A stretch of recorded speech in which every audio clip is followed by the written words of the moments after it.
I took this class initially because I thought it was going to be interesting, which it really did.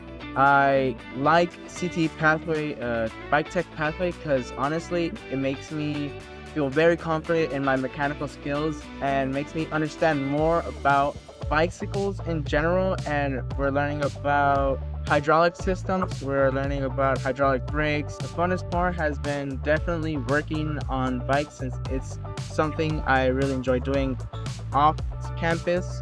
And since I have my own bike, I'd be breaking up my bike a lot. Definitely want to do this as a job, but my biggest plan for my career is aviation technician. What bike tech is it's a hands-on course where students get to use the bicycle to learn hands-on technical skills. A big thing I teach students in bike tech is to be able to look at something and be able to take it apart safely with your hands and workshop putting it back together. We do this thing called knolling, where we take things apart in steps and we really try to understand how it was put together, why it was created, what was the intention. Yeah, so we use bicycles here.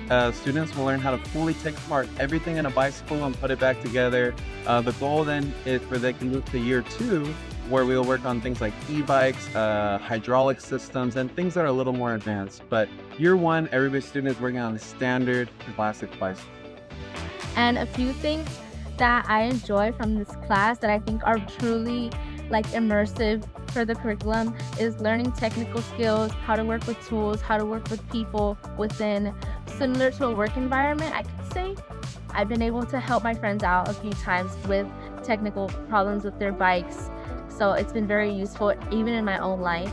I think it's very important to try and be that representation for younger girls, or even not even younger girls, just even freshmen that are intimidated by the class because there's so many boys.